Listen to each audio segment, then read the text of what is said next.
Ladies and gentlemen, welcome to Chanel Jasmine, the best novel Chanel for romantic stories. Hai guys, selamat datang di channel Jasmine, channel terbaik untuk menyimak novel-novel romantis. Mohon dukung channel ini dengan subscribe, like dan share video-video yang ada di channel ini. Terima kasih.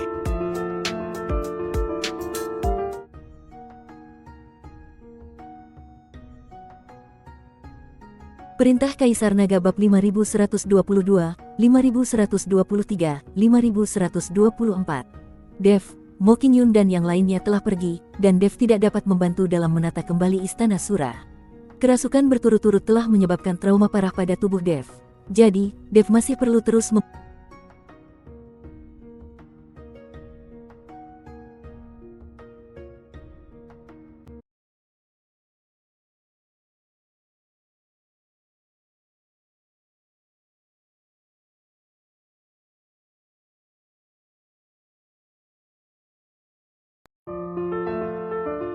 Ladies and gentlemen, welcome to Chanel Jasmine, the best novel Chanel for romantic stories.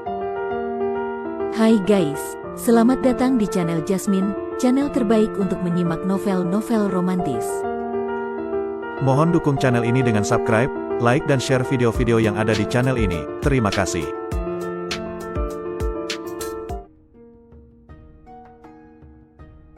Perintah Kaisar Naga bab 5122, 5123, 5124. Dev, Mo Qingyun dan yang lainnya telah pergi, dan Dev tidak dapat membantu dalam menata kembali Istana Sura. Kerasukan berturut-turut telah menyebabkan trauma parah pada tubuh Dev. Jadi, Dev masih perlu terus memulihkan diri di Menara Penekan Iblis. Untungnya, ada Menara Penekan Iblis. Bahkan jika Dev memulihkan diri selama setahun, itu hanya beberapa hari di dunia luar. Setelah kembali ke Aula ke-8, Dev langsung menuju Menara Penekan Iblis untuk memulai pemulihannya. Namun, saat Dev sedang memulihkan diri, situasi di alam surgawi tingkat kedua berubah menjadi kekacauan total setelah hancurnya Istana Sura dan kematian penguasa Paviliun Tianyuan. Dua raksasa yang dulu menjaga keseimbangan kini runtuh, semua kekuatan menunjukkan taringnya bagaikan hiu yang mencium bau darah. Keluarga Mo dan Aula ke-8 tidak punya pilihan selain terseret ke dalam pertikaian. Jika mereka ingin bertahan hidup di alam surgawi tingkat kedua, mereka harus bertarung. Alam surgawi tingkat kedua benar-benar kacau, dan beberapa aliansi kultivator independen yang telah lama tidak aktif juga berupaya mendapatkan bagian dalam perselisihan ini. Persaingan memperebutkan sumber daya menjadi semakin sengit. Kota yang dulu makmur berubah menjadi medan perang, dan ratapan terdengar di setiap sudut alam surgawi tingkat kedua. Di luar Menara Penekan Iblis, Mo Qingyun dan Huo Jingjing berjaga di depan menara setiap hari, hati mereka dipenuhi kekhawatiran. Sekarang alam surgawi tingkat kedua berada dalam kekacauan seperti itu, mereka berdua tidak tahu bagaimana nasib keluarga mereka masing-masing, mereka juga tidak tahu kapan Dev akan bisa pulih. Humazi memanfaatkan kekacauan di alam surgawi tingkat kedua dan sesekali keluar untuk menyelamatkan beberapa kultivator wanita. Ia menyebut dirinya sebagai pahlawan yang menyelamatkan kecantikan, tetapi sebenarnya ia hanya ingin bersenang-senang.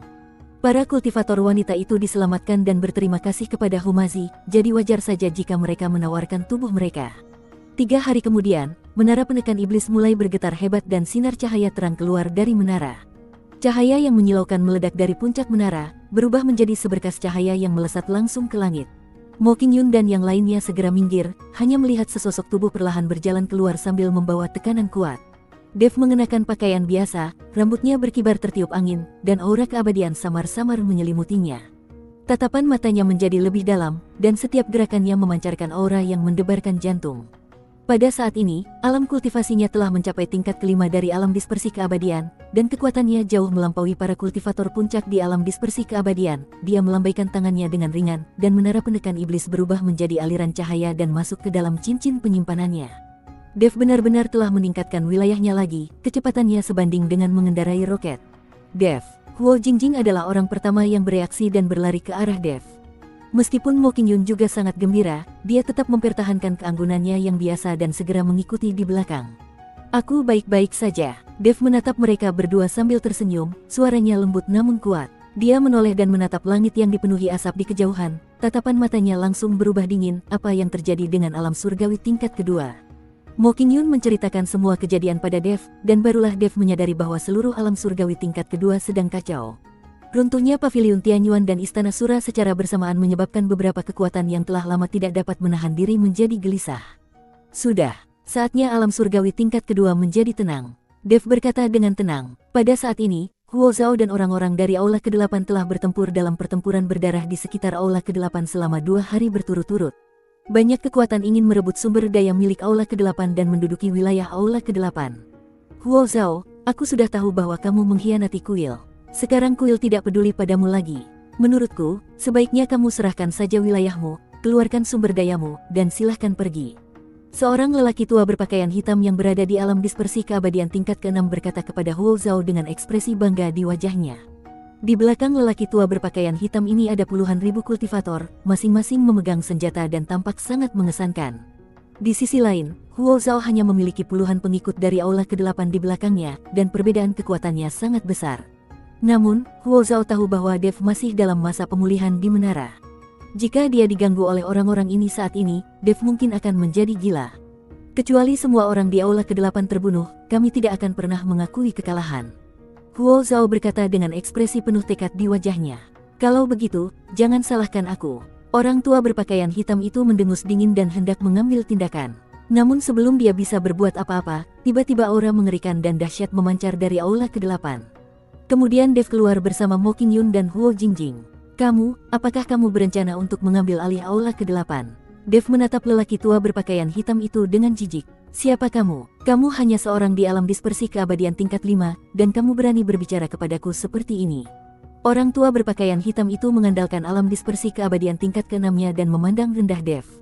Dev hanya tersenyum dan mengabaikannya. Sebaliknya, dia menatap Huo Zhao dan berkata, "Ayah mertua, serahkan orang-orang ini padaku." Huo Zhao mengangguk. Alam kultivasi Dev telah bangkit kembali. Pria tua berpakaian hitam di depannya sama sekali bukan tandingannya. Kakak ipar, bunuh orang-orang ini sebelum mereka berani mengincar Aula ke-8 kita. Ketika Huo Feng melihat Dev datang, dia juga menjadi lebih berani. Perhatikan baik-baik dan belajarlah dengan giat. Dev berkata pada Huo Feng. Bocah sombong, kalau aku tidak memperlihatkan kepadamu betapa kuatnya aku, kamu tidak akan tahu seberapa tinggi langit dan seberapa dalam bumi. Orang tua berpakaian hitam itu menjadi marah ketika dia melihat Dev mengabaikannya.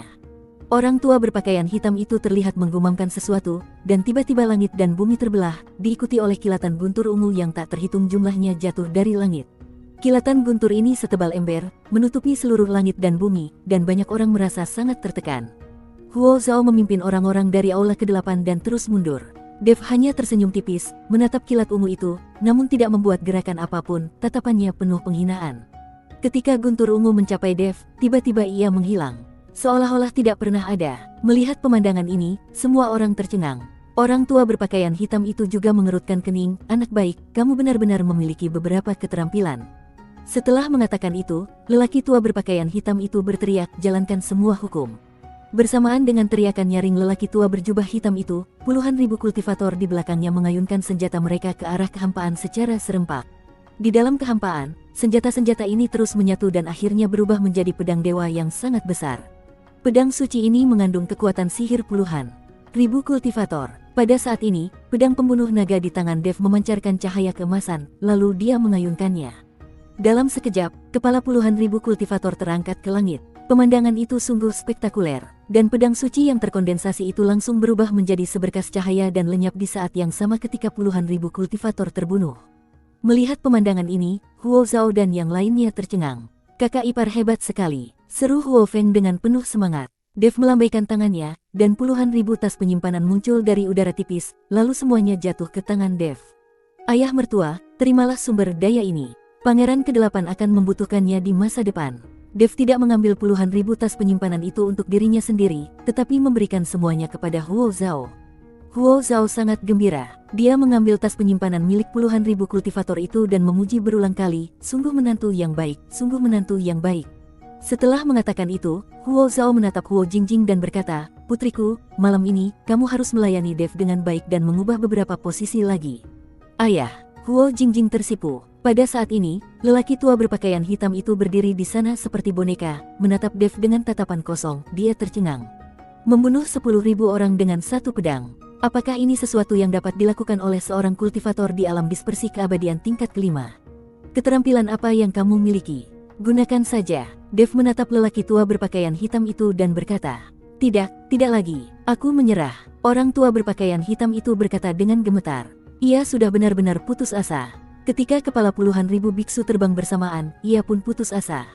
Dev bukanlah seseorang yang dapat dilawan sama sekali. "Aku tidak butuh kamu untuk menyerah." Dev menggelengkan kepalanya. "Apakah kamu tahu mengapa aku tidak membunuhmu bersama puluhan ribu kultivator itu tadi?" Orang tua berpakaian hitam itu menggelengkan kepalanya. "Aku tidak tahu. Karena aku ingin membasmi akar-akarnya." "Katakan padaku, di mana rumahmu?" kata Dev. Setelah mendengar ini, Huo Zhao terdiam. Huo Feng tertawa dan berkata, "Kakak iparku hebat sekali, memang begitulah seharusnya."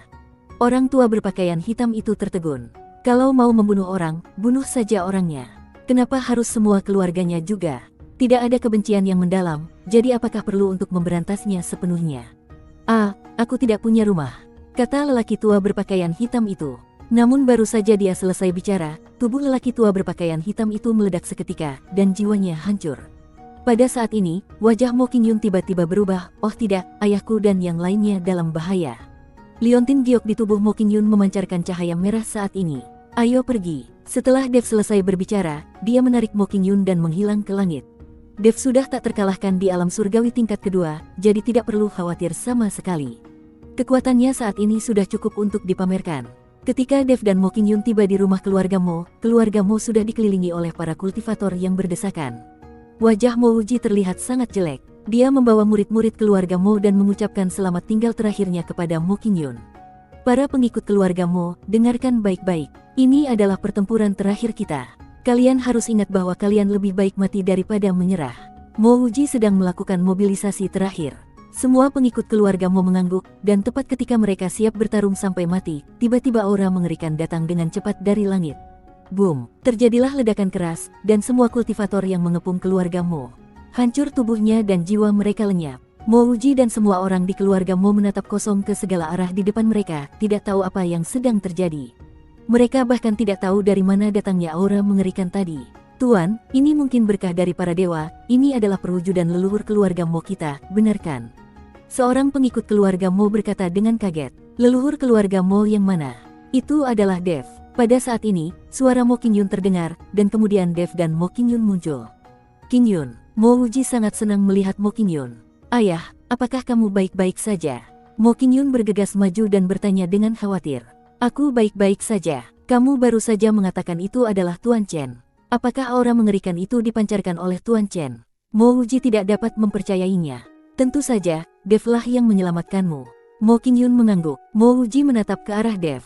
Meskipun alam kultivasinya meningkat pesat dan dia telah mencapai tingkat kelima alam dispersi keabadian, aura mengerikan yang baru saja meletus darinya mungkin sesuatu yang bahkan tidak dapat dia capai di puncak alam dispersi keabadian, bukan?